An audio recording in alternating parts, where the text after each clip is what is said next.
we're inside the virtual room with Scott now, and we're actually at a moment where diplomacy seems completely off the table, at least for the U.S. State Department, especially after the Kharkiv counteroffensive. And that's what I really wanted to dig into today, is the implications of this counteroffensive, where it appears that the Ukrainian army has scored a success, captured something like, 4,000 square kilometers in an area where it appears the Russian Defense Ministry wasn't expecting an attack. It was lightly defended. They were defending around Kherson and repelling the Ukrainian attacks. But this this apparent victory, or moral victory, or I don't know what you want to call it, comes at an important time ahead of the winter, ahead of an important arms convention that Zelensky's appearing at in Texas. And it seems to have extended the war and enabled or justified further escalation, more military aid. That's kind of my general read. But Scott, you know more about this than I do. So what just happened around Kharkiv, and what are the repercussions going to be diplomatically and on the ground militarily? Well, first of all, let me just preface any comments I'm about to make is that I'm sitting thousands of miles removed from the battlefield, and I don't have a hotline that gets me to either NATO headquarters, the Russian Ministry of Defense, or the Ukrainian Ministry of Defense. So I'm dealing with the same information set, the data set that everybody else is dealing with. I don't have insider information. So I need to caveat that because, this is informed speculation. But I'm somebody who is well-versed in war and things dealing with the military and military history. Back in May, I gave an interview with a gentleman named Garland Nixon. You might be familiar with him. He's yeah. Okay. And it was an interview I did with Ray McGovern, a former CIA analyst. And at that time, we were talking about phase 2 of the Russian operation. Phase 1 being the initial phase, the drive on Kiev, et cetera. Phase 2 focusing on the Donbass. And the prevailing wisdom, which I concurred with, was that Russia was winning, hands down. The casualty ratios were 10, 15 to 1. There was no way the Ukrainian military would be able to sustain this. Even Zelensky was just like, we're losing too many people. But I also said at that time, the infusion of $53 billion worth of American military and financial assistance, together with the rest of Europe, it created a new reality. It was game-changing, and that this would be transformative in a manner which would make the Russian force structure currently allocated to the special military operation, hovering around 200,000 men, plus or minus a couple, 10,000, unsustainable. I mean, Russia could not win the conflict. And victory for Russia is defined by 3 principal things. 1, the liberation of the Donbass. 2, demilitarization. 3, denazification. Liberation of the Donbass is going to happen regardless. I don't think Russia is going to be unable to do this. Demilitarization. Russia defined demilitarization as the elimination of all NATO infrastructure in Ukraine. Well, the NATO army is now the Ukrainian army is now a de facto NATO army.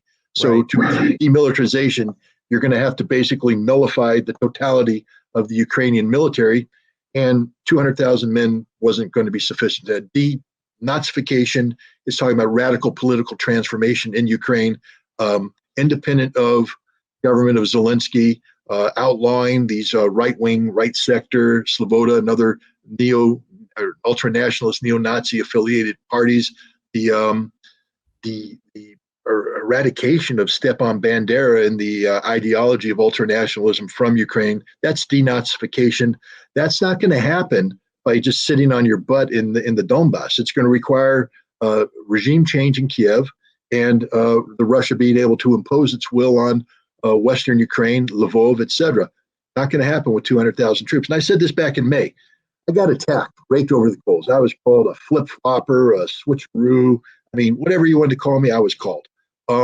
That's okay, because when I make an assessment, it generally tends to be one that's founded in fact and in reasonable analysis. And on September 1st, everything I said back in May came true. The game changed. What was a Ukrainian army that had been trained and equipped by NATO became a NATO army primarily manned by Ukrainians. The army that Ukraine used in this counteroffensive was unlike anything that ever existed before in Ukraine. It's restructured. It takes advantage of NATO leadership. There's a lot of NATO contractors working in Ukraine today, married at the hip with Ukrainians throughout the the command structure, logistic structure, and planning and implementation. There's a lot of videos coming out of the fighting in Kharkov and Kherson, where people are speaking English with a suspiciously strong Midwestern American accent. Yeah, I can throw one of those videos up right now. I think it's worth watching.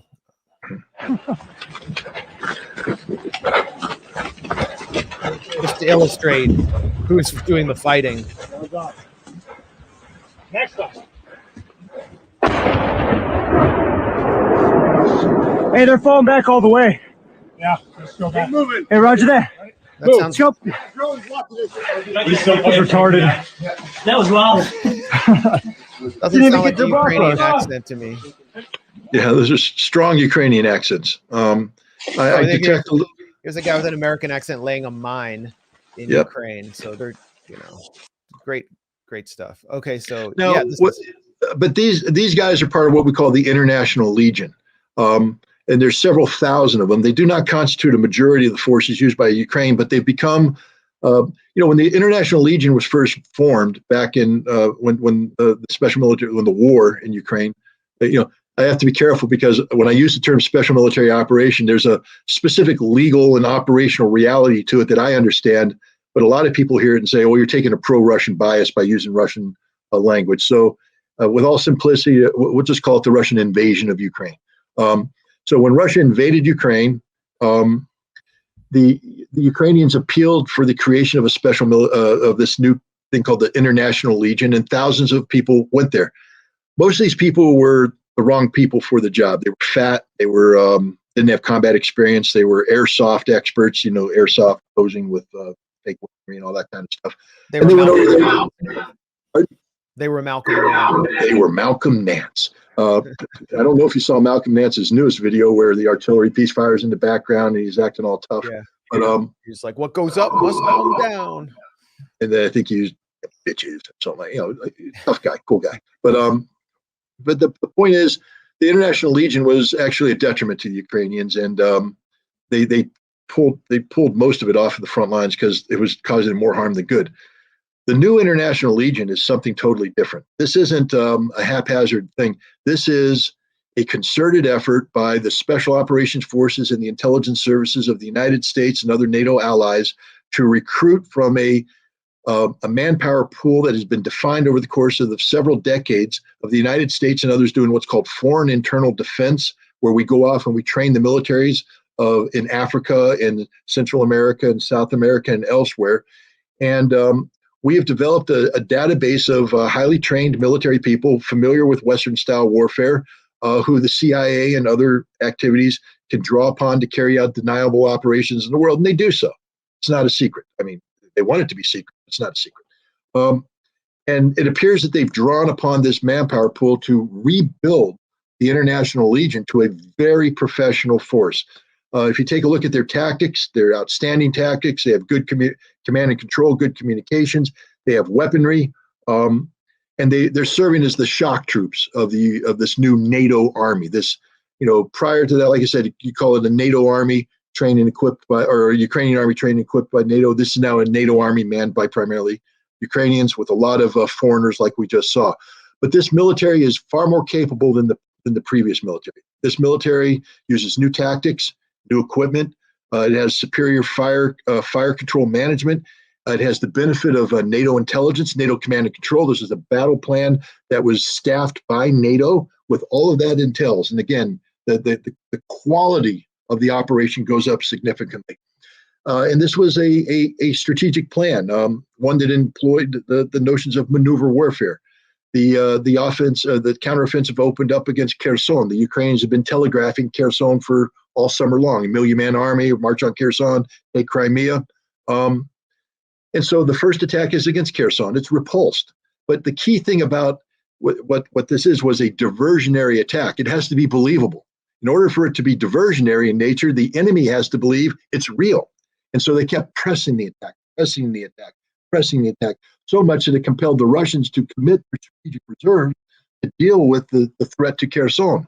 And then at that moment, they struck at Kharkov. At Kharkov, the Russians had withdrawn forces. They had a very complacent attitude towards defense. Instead of having regular rifle battalions on the front line, they had replaced them with what the equivalent of a SWAT team, specialized military police units, militarized police units that were configured to fight anti-terrorism, organized crime, but not configured to fight on the forward edge of the battle area against tanks, artillery, armor. And then they spread the defenses out. They didn't have defense in depth. It was just disastrous. And the Ukrainians hit them with this highly trained force that knew exactly where to go. They penetrated, got into the rear area, disrupted. Long story short, Russia had a choice. It either could go to a hedgehog type defense, similar to what Adolf Hitler ordered the German army to do during the Battle of Moscow when the Russians launched their counterattack. He said for the German units to dig in, become little fortresses, hedgehogs, to break up the Russian attack. And it eventually worked. It slowed the Russians down. The Germans were able to stabilize the line at tremendous cost of human life, tremendous cost. So the Russians had a choice. They could go hedgehog and then bring in their whatever reserves they were able to scramble and find a median engagement, a battle of maneuver in the Russian, the rear area of Kharkov, where Russia may have prevailed, but may not have prevailed because the initiative was with the Ukrainians. And in any case, whatever happened, Russia would lose a lot of men. We're talking thousands of men dead. And if they lost the battle, thousands of prisoners, where Zelensky would be able to replicate the famous parading of German prisoners of war through the streets of Moscow. Zelensky would have been able to parade thousands of Russians of prisoners of war down Stepan Bandera Avenue in Kiev, a visual no Russian wants to see. And so to avoid that, the Russians said, we're going to abandon Kharkiv. And they conducted a very professional military withdrawal, but it was a withdrawal under pressure, which means you leave ammunition depots, you leave equipment that can't be moved rapidly, but you get your men out. The most precious resource any military has is their manpower, and Russia was able to withdraw from Kharkov in good order, preserving their manpower, reestablishing a defense line, and I have successfully blunted any effort by Ukraine to do. Let's imagine this for a second. We talked about the map of Kharkiv. 1 minute, Kharkiv Oblast is a lot of red. A couple days later, it's all blue. And the visual there is decisive Ukrainian victory. Forget the map for a second.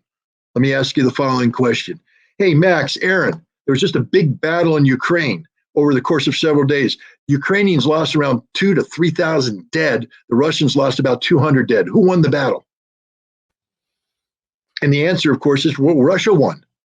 So here we have a situation where Ukraine visually has won. I'm not taking anything away from the Ukrainians. This was a great victory for Ukraine. Enjoy the moment, guys, because it's just that, a moment. It was a Pyrrhic victory. Well, you lost your strategic reserves. Well, there's this debate about the strategic significance of Izium, which was under Russian control, and it's said to be a logistical and strategic transportation supply hub. And I even saw, putatively pro-Russian commentators lamenting the loss of Izium. But the question is, how strategic was this when the Ukrainian army clearly was able to resupply itself without control of that area? Yeah, here's the thing about Izium. Let's imagine for a second that I'm building the transcontinental railroad across America. And now I get out west and I need to go over the Rocky Mountains. So I need a logistical hub. Let's call it Denver. And I need Denver. I have to hold Denver to get over the Rocky Mountains. And if I lose Denver, I can't get over the Rocky Mountains. But what if I decide I'm stopping at the Missouri River? I don't need Denver anymore. So Izium's only a logistical hub if Russia plans on holding Kharkiv Oblast, if Russia plans on moving further west. If Russia withdraws to the Oxal River, Izium is just a geography feature that matters. How can Izium be an important logistical command and control center for Russia when the Russian defenses are behind Izium? Izium's now on the other side. No, I mean, it was embarrassing for Russia to lose Izium. Izium was important if Russia wanted to keep Kharkov, because one of the concerns during the fight was if the Ukrainians came in and threatened Izium and the Russians tried to stay in their positions, they would cut the Russians off from their supplies. But what Russia withdrew all those forces. So Izium is no longer strategic. Look, again, this is an important political victory for Ukraine. It's a visually pleasant victory for them. They get to take a lot of selfies. Zelensky himself went to Izium and took a nice selfie. So enjoy the moment. But your strategic reserves that you just spent the summer building up, they're gone. And you didn't do that much harm to Russia. All you did is actually strengthen Russia, because Russia was in a fundamentally weak position in Kharkov, which Ukraine exploited, NATO exploited, and Russia now has consolidated its defensives, creating a virtually impenetrable defensive line.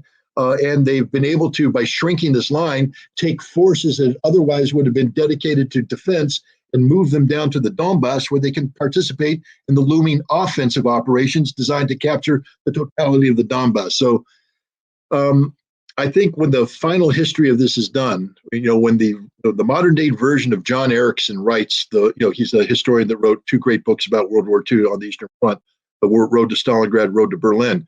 When that person writes the history of the Russian-Ukrainian war, this counteroffensive, I believe, is going to go down as is the high watermark of Ukraine. This is just the best it's ever going to get. It's never going to get any better than this. And like the Confederates, Pickett's charge. You reach the fence. That's as far as you got. You lost too many guys. It's over. I think that's what this is going to turn out to be. And Scott, what's your sense of the U.S. role in the Kharkiv offensive? There was an article in the New York Times that basically said that this offensive in Kharkiv came out of conversations between U.S. and Ukrainian officials, and the U.S. was heavily involved in supplying intelligence along with weapons. Yeah, this was a battle plan that has made in Brussels all over it. When you say made in Brussels, it means made in the USA, because NATO doesn't have a competent battle planning staff. The United States does. This was an American planned a campaign. End of story. We had the intelligence. We found the weak spots in the Russian lines. We came up with the tactics. We came up with the weaponry. And how it was going to be employed. We came up with the timing.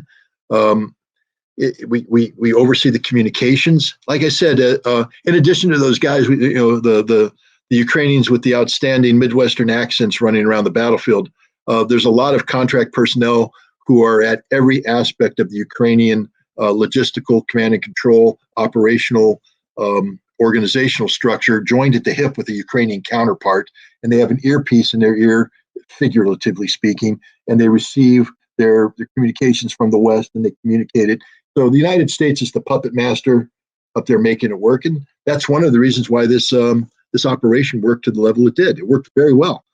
But 2 weeks ago, I interviewed a guy named Alexander Khodakovsky.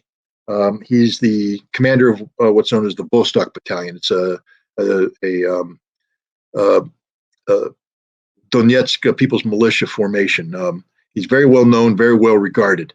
And he said he in his blog that he writes, it's interesting war where a frontline commander is writing a daily blog, but he wrote a blog about this offensive, and he said, we got punched in the face. NATO hit us hard, and we're paying a price. This is a serious situation. He said, but they didn't knock us out, and we've now exposed the enemy for what he is. It's no longer a Ukrainian foe. This is a NATO foe. We've seen them. We know what they can do. They're never going to do it again, because we've learned our lesson. And that's the important thing here. There's an old saying, if you're going to go for the king, kill the king. But you don't make a move on the king and then fail. And that's what happened here. This is not the decisive victory that the Ukrainians and their allies are calling it. This is actually, I think, a strategic defeat, because they accomplished very little at a very high cost. And yeah, there's the thinking of the Moskva. I 100% believe that the U.S. intelligence was involved in that, and I think the Russians know that as well. Do you have a sense of how many Russian forces are inside of Ukraine right now? And what do you make of those who say that Russia cannot achieve its objectives unless it calls up more, unless it does a draft even? inside Russia? Look, the Russian forces are composed of forces that belong to the Russian Federation, and then militias that belong to either Lugansk or Donetsk. And then you have some volunteer units abroad. They call them the Allied forces.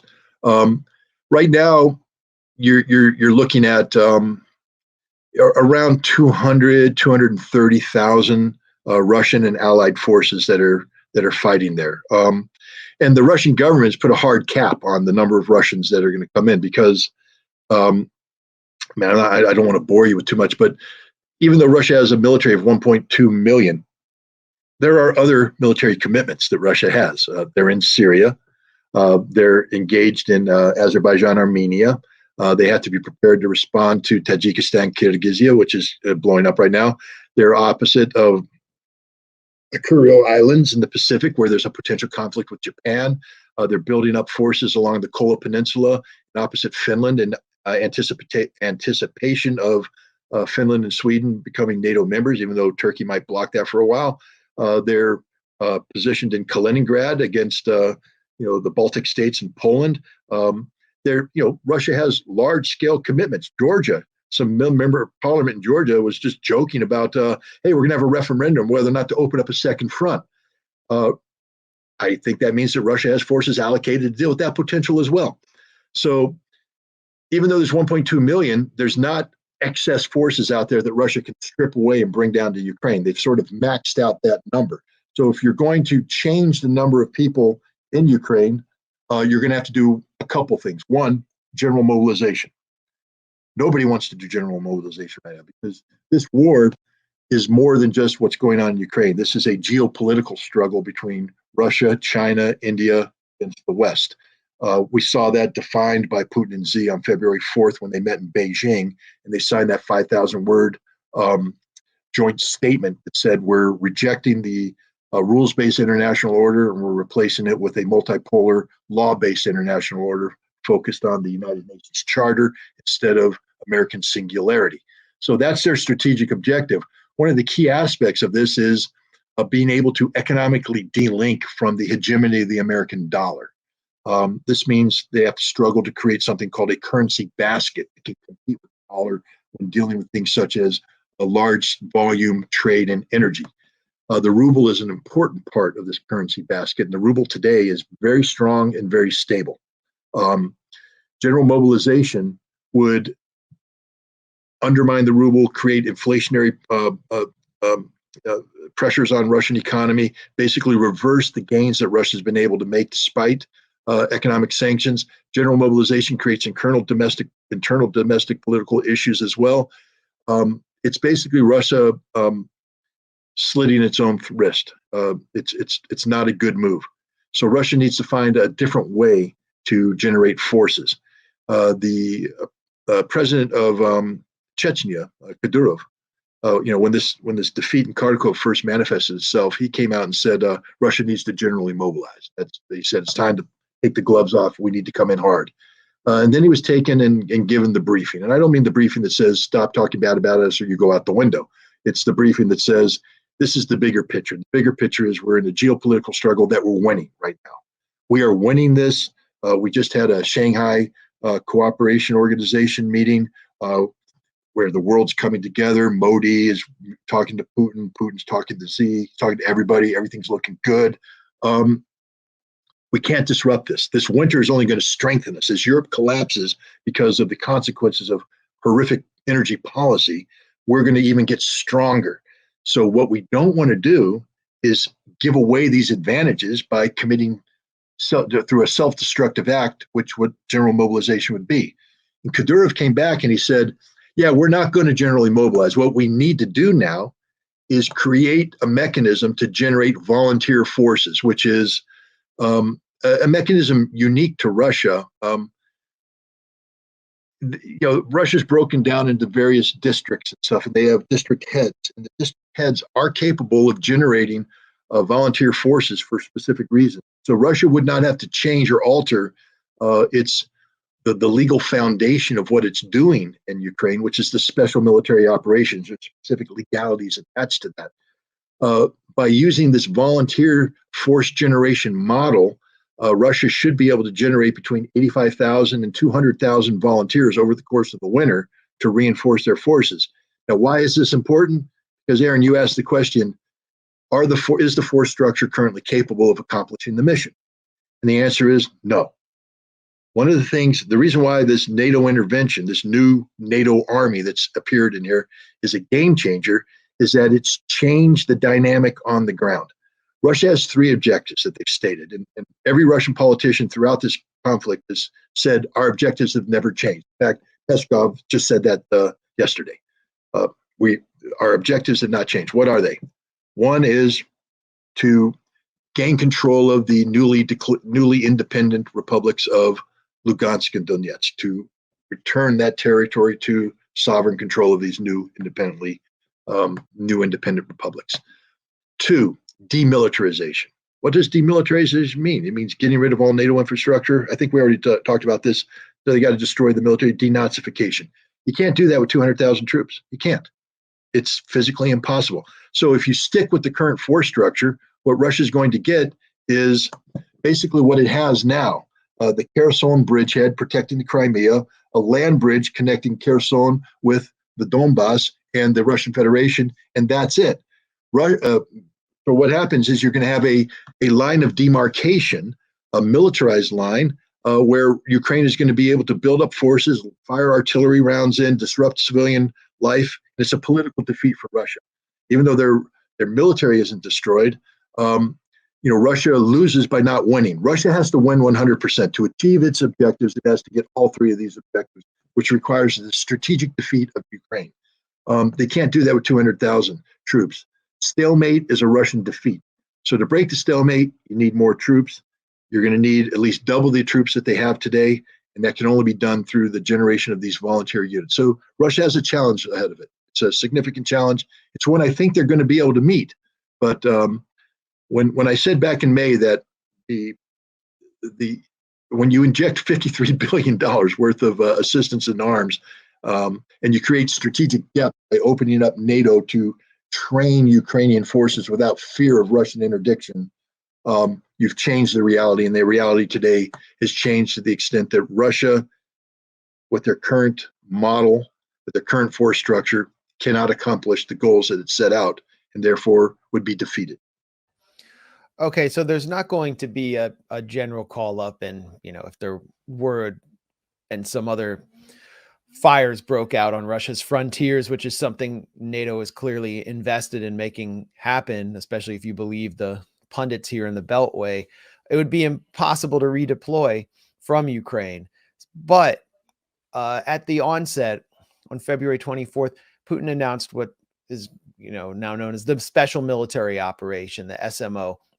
And it was sort of a term that was derided and mocked in Western media as sort of downplaying a war, but it also contained legal.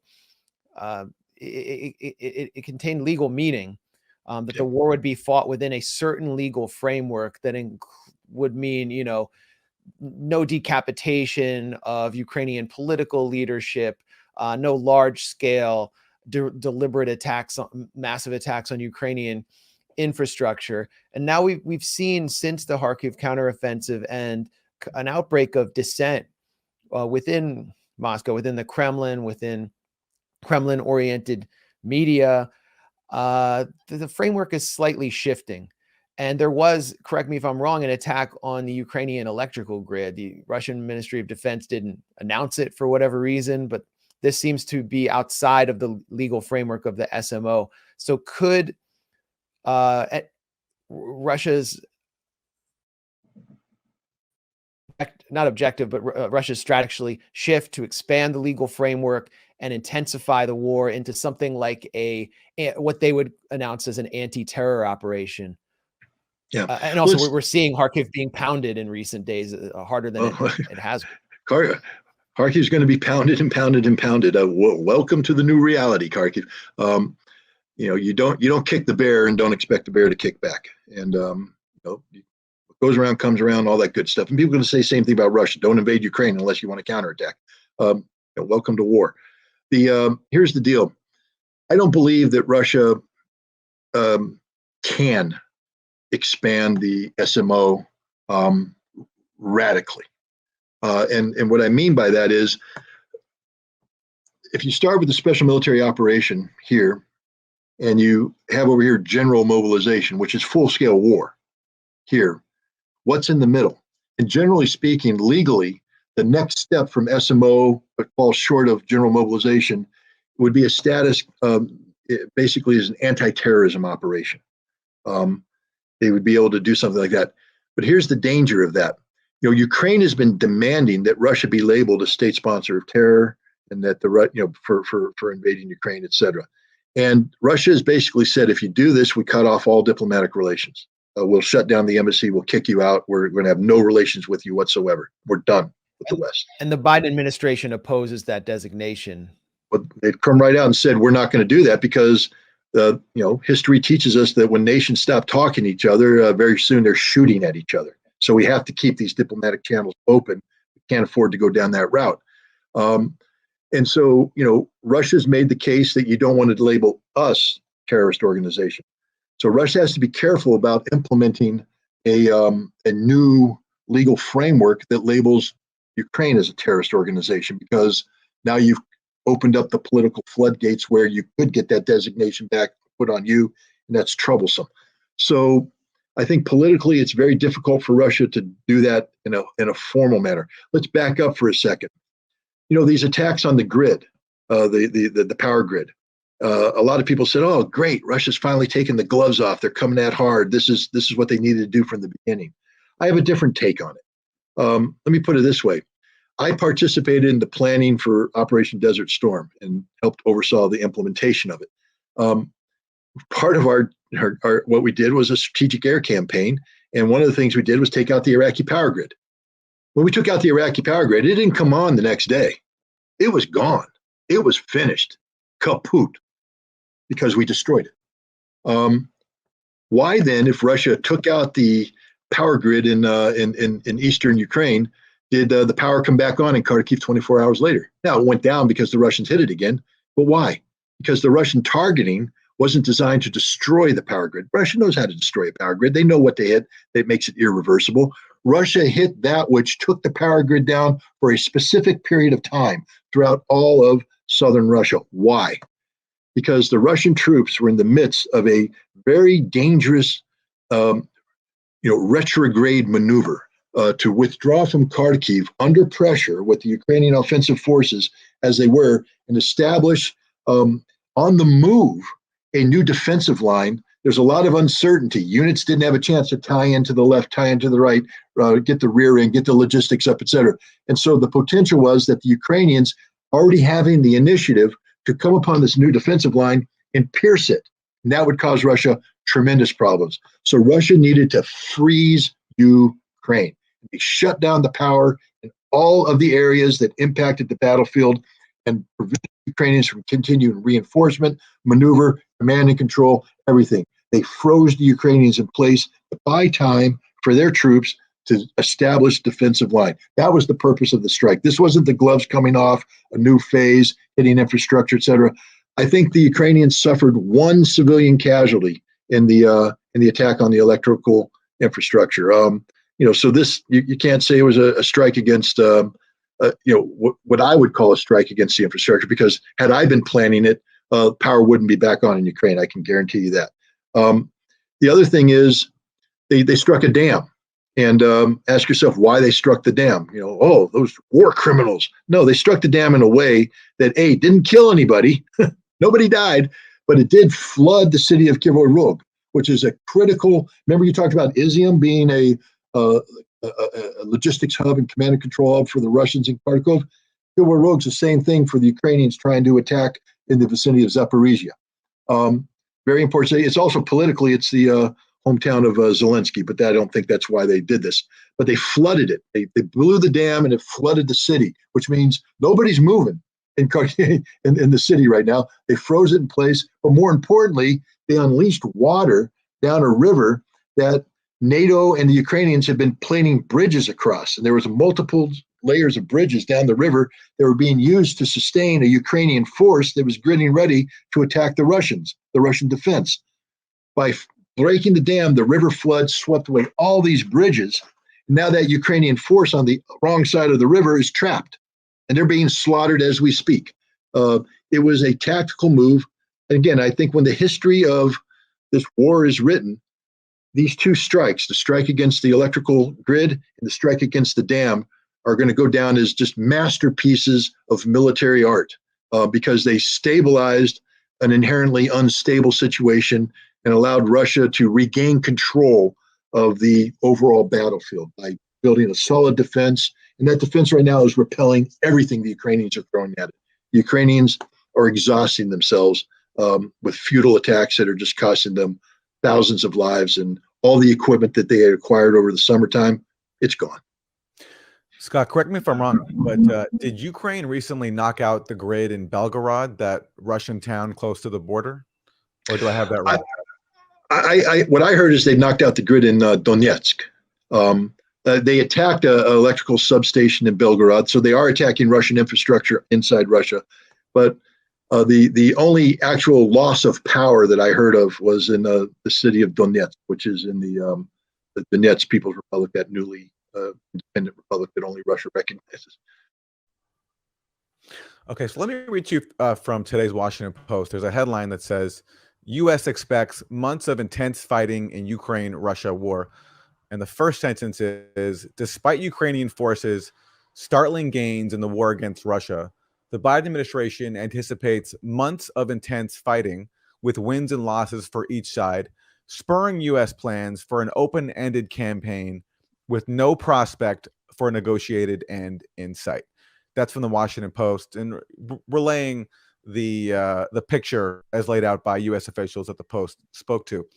And this comes as Biden is reportedly resisting calls to send even longer range missiles than the HIMARS, those long range missiles that Biden is supplying, but he's resisting supplying other missiles. So what do you make of the U.S. strategy at this point? They're planning for a long war, but yet reportedly Biden is not giving Ukraine all the weapons that it's asking for, including these longer range missiles than HIMARS.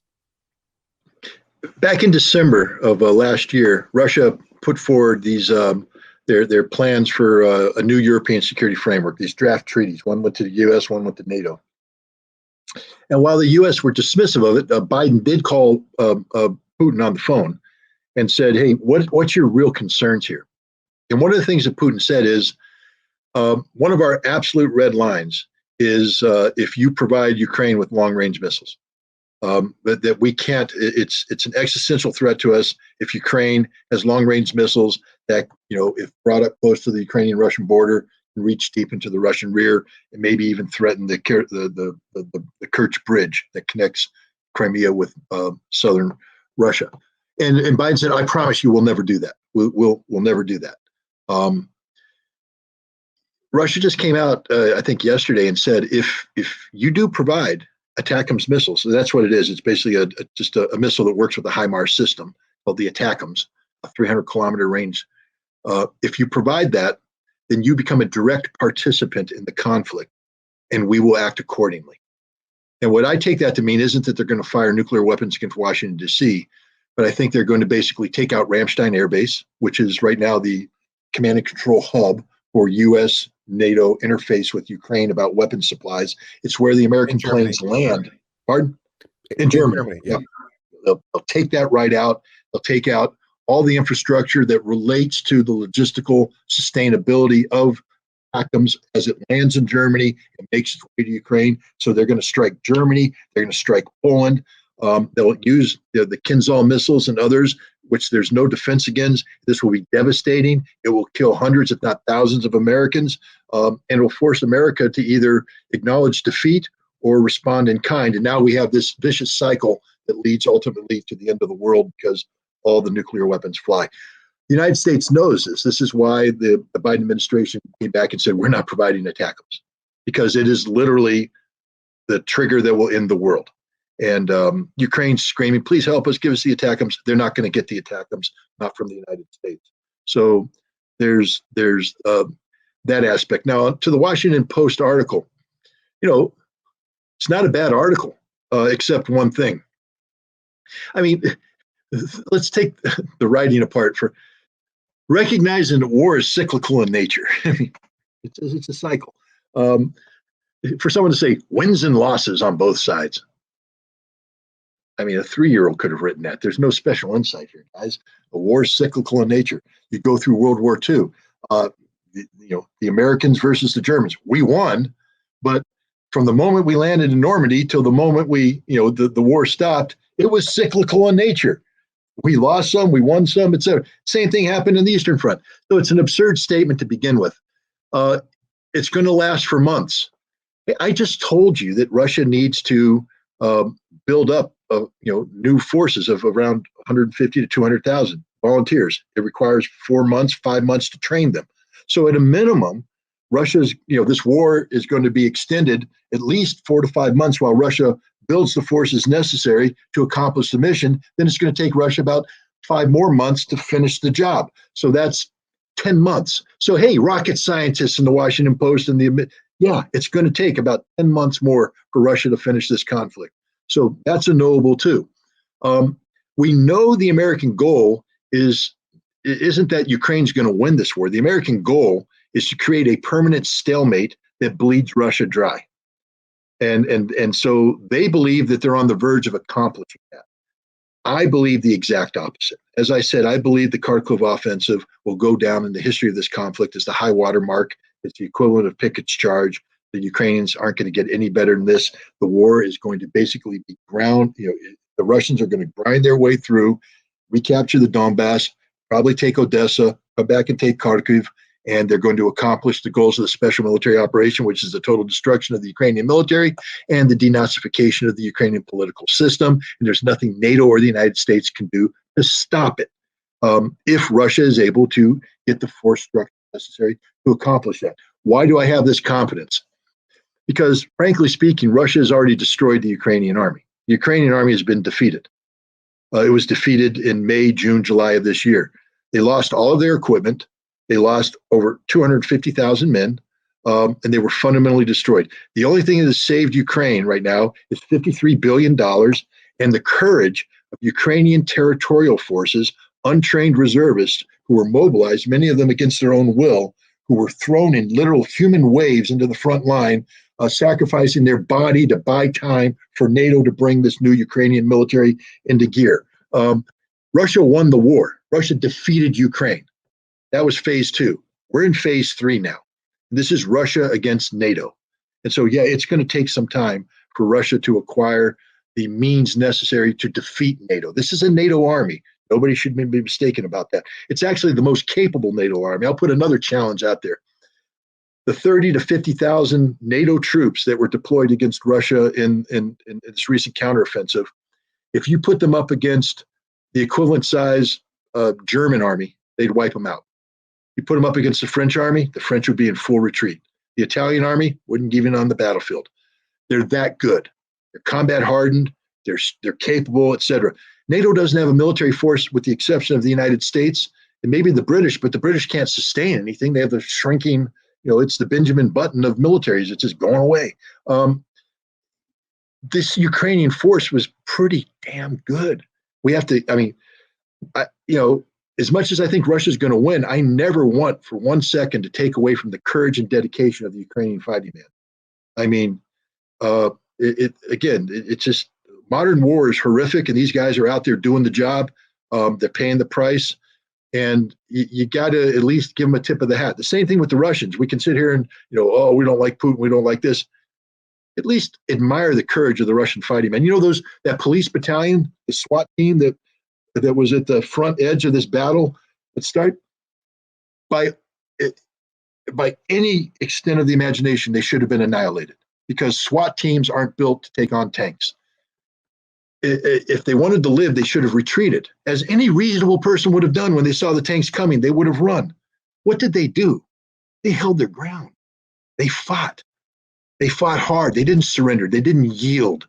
They withstood everything the Ukrainians had threw against them, and they survived.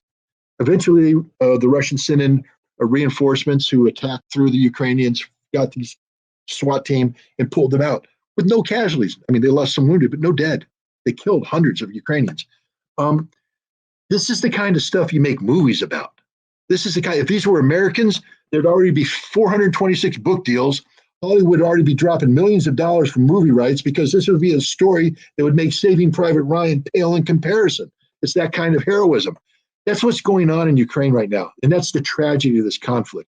We have the best and brightest of two nations, the Russians and the Ukrainians, killing each other, slaughtering each other on a battlefield because NATO wants to bleed the Russians dry, because NATO has decided that it makes more sense to support a government that has embraced the horrific ideology of Stepan Bandera in Nazi Germany than it does to recognize the legitimacy of Russia's concerns about a European security framework. Well, I think Jake Tapper already wrote a book like that about some U.S. soldiers in Afghanistan. Yeah, the outpost. Yeah. They were isolated in a little outpost, and they were just there being heroic. So I don't know. Russia will produce its own literature about the war.